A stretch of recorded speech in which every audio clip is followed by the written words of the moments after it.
समीर अपनी उंगली दिखाओ। समीर की उंगली को क्या हो गया देखो, कट गई। समीर उंगली कैसे कट गई? नल से कट गई। तो कोई बात नहीं, अगर हमारे साथ कुछ बुरा होता है तो उसके साथ ऊपर वाले ने कुछ ना कुछ अच्छा करना होता है। तो मैं उसके ऊपर एक कहानी सुनाती हूँ। एक कहानी का नाम है जो होता है वो अच्छे के लिए होता है। जो होता है वो अच्छे के लिए होता है। तो एक राजा था, उसके बहुत सारे वजीर थे। उसके मंत्रियों में, वजीरों में एक आदमी ऐसा था जो हर बात पे कहता था कि जो होता है वो अच्छे के लिए होता है। कोई भी बात होती हमेशा उसके मुंह से निकल जाता था जो होता है वो अच्छे के लिए होता है।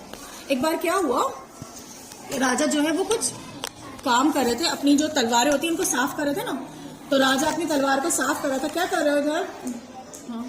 तो राजा जब अपनी तलवार को साफ कर रहा था तो उसका हाथ जो है वो तलवार पे लगा और उसकी उंगली कट गई। जैसे किसी कटी है, समीर की कटी है, ऐसी राजा की भी उंगली कट गई। राजा को तो बड़ा गुस्सा आया कि ये तो मेरे साथ बहुत बुरा हो गया।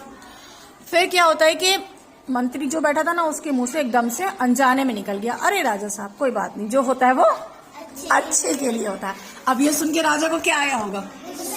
गुस्सा आया होगा ना। राजा को बड़ा गुस्सा आया और उसने क्या किया, उसने अपने सैनिकों को बुलाया और कहा मंत्री को उठा के जेल में डाल दो।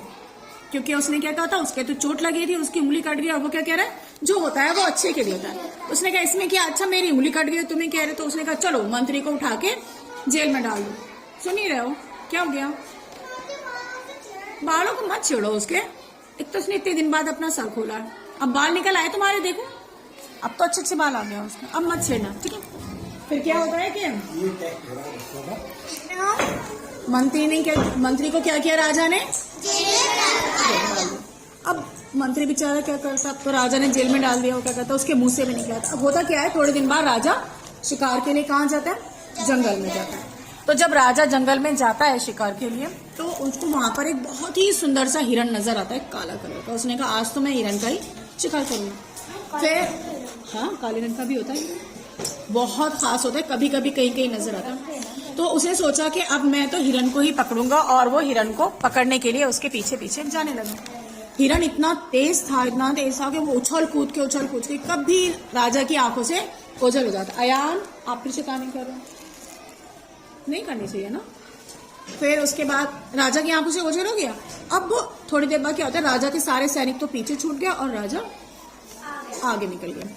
अब राजा को जिद लग गई थी कि आज तो मुझे कुछ भी हो मुझे आज तो हिरन को पकड़ना ही है। वो जाके झाड़ियों में छुप गया। अब उसने सोचा कि मेरे पास तो तीर कमान है, मैं झाड़ी से उतर के, मतलब घोड़े से उतर के इसको पकड़ लूंगा। राजा अपने घोड़े से उतरे और झाड़ियों में दुबक दुबक के हिरन को ढूंढने लगे। हिरन आगे आगे और राजा पीछे पीछे। करते करते शाम ढल गई और अंधेरा हो गया। अब अंधेरा हो गया, सारे सैनिक भी पीछे छूट गए, घोड़ा भी बहुत दूर छूट गया था और राजा जंगल में अकेला रह गया।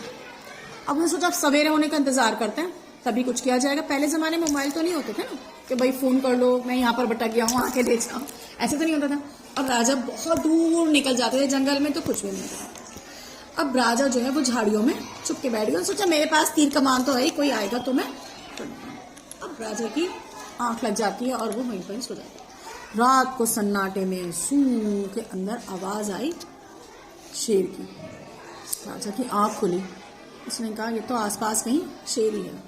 जब उसने आंख खोल के देखा तो शेर सामने बैठा था उसके मुंह पे। अब भाई उनको तो डर लग गया बड़ी जोर का। राजा ने सोचा अब तो तीर कमान भी पीछे रख के वो तो आराम से सो रहे थे, अब तो शेर मुझे खाएगा ही खाएगा। पर राजा ने अकलमंदी करी, वो चीखा भी नहीं और चिल्लाया भी नहीं। अगर वो चीखते चिल्लाते ना तो शेर को लगता कि शायद ये मुझे मारने आ रहे हैं, वो चुपचाप वहीं पर ही लेटे रहे। शेर धीरे धीरे धीरे धीरे राजा के पास आया और राजा का हाथ ऐसे दूर रखा हुआ था।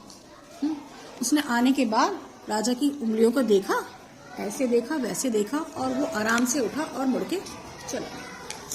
राजा को बड़ी हैरानगी हुई कि ये क्या हुआ, शेर आया भी, मुझे देखा भी और कुछ भी नहीं किया और वापस चला गया। सवेरा हो जाता है।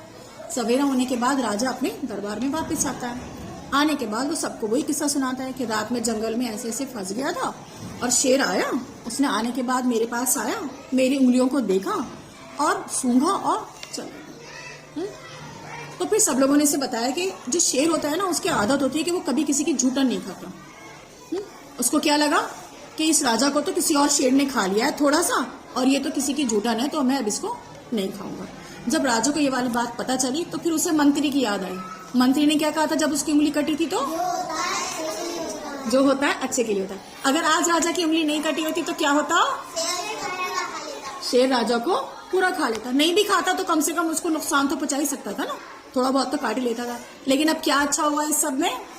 राजा की जान बच गई। फिर राजा को बड़ा एहसास होता है, उसे बड़ा अफसोस होता है। फिर वो मंत्री को जेल से निकलवाता है और उसका बहुत ही उसका धन्यवाद कहने के बाद उसे अपने सबसे बड़ा मंत्री बना देता है। तो समीर, इससे हमें क्या पता चला कि अगर आपकी उंगली कट गई है, दिखाइए मुझे अपनी उंगली। यस, तो जो आपकी उंगली कटी है इसके अंदर क्या पता ऊपर वाले ने कोई अच्छी बात छुपाई हो, है ना, और आपके साथ भी बड़े होकर कोई बहुत अच्छी बात हो जाए, है ना। सब बच्चों को समझ में आए? तो इसलिए अगर हमारे साथ कभी भी कुछ बुरा हो तो हमें अपना मन दुखी नहीं करना चाहिए, सोचना चाहिए कि हर चीज के पीछे कोई ना कोई भलाई छुपी होती है। अच्छी लगी सबको कहानी? मजा आया? समीर अच्छी लगी?